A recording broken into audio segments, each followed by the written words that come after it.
Hey, what's up, everyone? Dave and Zack here. Today, we're breaking down why Mark Zuckerberg is the ultimate beta.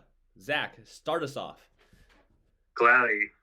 The man is a billionaire when it comes to relationships, ideas, and the Metaverse disaster. Pure beta energy. Let's cook. Let's begin with his relationships. Mark and Priscilla have been together forever, which is cool on paper. But watch how he acts around her. He always looks low-key nervous, like he's trying not to disappoint her. Real alphas lead the dynamic with confidence. Zuckerberg gives off major happy life follower vibes. Exactly. The dude proposed to her after dating for like 9 years. 9 years, bro. Most alphas know what they want way sooner. He waited until Facebook was already massive, like he needed the money and status locked in before committing to the marriage. Then the whole wedding felt scripted, super low key and safe. No romantic moves, just safe beta planning. Let's be real. Power dynamic looks off.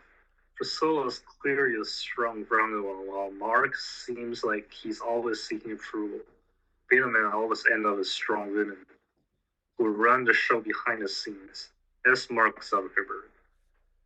Now let's talk about Mark Zuckerberg's beta woke ideas. This is where it gets ridiculous. Zuckerberg pushes this, oh, connect the whole world and build community narrative, while his platform censors people left and right. He acts like he's a moral savior, but all of this is performative, changing Facebook's mission to bring the world closer together while suppressing dissenting views. That's beta pandering to the loudest voice in the room. 100%. Even all fact-checking programs and content moderation teams, they clearly learn one political way.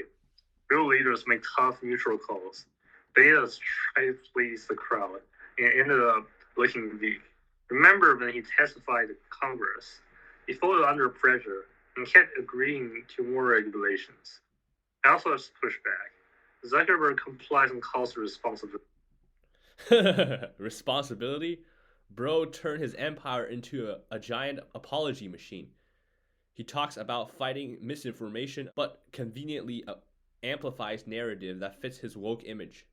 Then he donates hundreds of millions to cases that scream virtue signaling. This is classic beta behavior, using money to buy a moral high ground instead of standing firm of true moral principles. Yep. Speaking of disasters, the Metaverse.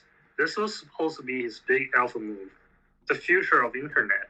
He rendered the entire company to Meta and poured over $10 million a year into it. And what did you get? Empty virtual worlds, glitchy avatars, and people calling it an expensive ghost town. Overhyped doesn't even cover it. He went on stage acting like he was inventing the new dimension. We're going to live in the metaverse. While everyone looked and said, nah, I'm good. Billions burned, the stock prices tanked, and he had to quietly scale it back, way back. That's peak beta delusion, hyping up a vision you can't deliver, then acting surprised when the world rejects it. Exactly. A true alpha would have tested smaller, adapted fast, or pivoted with confidence. Zuckerberg doubled down, changed the company's name like that would fix everything, and still couldn't make it cool. Now it's mostly just a punchline. The metaverse was supposed to prove he's a visionary. Instead, prove he's out of touch and desperate to force his beta fantasy on Earth. He spent more money on the flop than most companies can make in a lifetime, all because he couldn't accept that people prefer real life conversations over his awkward virtual hangout. Beta move after beta move. So the final verdict? Mark Zuckerberg, he is rich, but he's a certified beta. Weak in relationships, pandering with woke ideas, and completely delusional with overhyped metaverse. Couldn't have said it better. Drop a like if you agree. Comment your best Zuckerberg roast and tell us what we should cook next. Subscribe for more. We're out. See you guys.